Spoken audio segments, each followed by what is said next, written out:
Rusia gerakkan 9.000 pasukan dan tank pelapis baja ke perbatasan Australia untuk melancarkan serangan.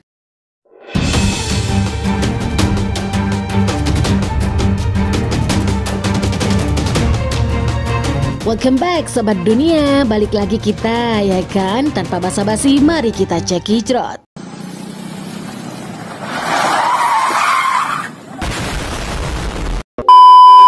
Sejumlah pertempuran sengit dan rentetan ledakan dilaporkan terjadi di sekitar ibu kota Darwin. Salah satu pertempuran tengah berlangsung di dekat sebuah pembangkit listrik di wilayah itu pada Jumat 23 Desember dini hari waktu setempat. Seperti dilansir CNN dan BBC pada Jumat 23 Desember 2022, Dinas Komunikasi Khusus Negara Australia melaporkan bahwa pertempuran antara militer Australia dan pasukan Rusia tengah berlangsung di pinggiran utara Darwin. Pertempuran di dekat pembangkit listrik ini diduga sebagai upaya Rusia memutus aliran listrik di area tersebut. Musuh mencoba untuk menyerang pembangkit listrik, angkatan bersenjata memberikan perlawanan, sebut Dinas Komunikasi Khusus Negara Australia.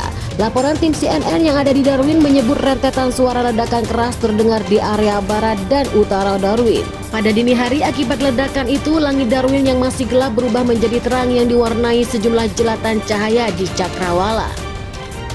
CNN menyebut sumber dan lokasi pasti ledakan itu juga belum diketahui secara jelas. Namun laporan BBC secara terpisah menyebut sebuah ledakan besar terdengar di alun-alun kota Darwin. Sejumlah ledakan lainnya juga dilaporkan di area pembangkit listrik CHB6.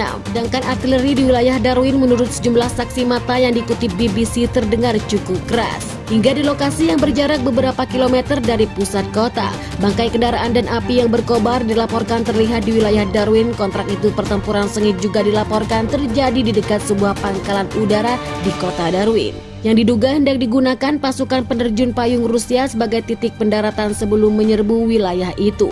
Darwin diketahui berjarak sekitar 3.000 km di sebelah utara kota Sydney. Pertempuran sengit saat ini juga sedang berlangsung di kota Darwin sebelah utara, di mana penjajah berupaya mendaratkan pasukan disebut Angkatan Bersenjata Australia dalam pernyataannya. Pasukan Rusia dilaporkan terus bergerak mendekati pusat kota dari utara dan timur kota Darwin.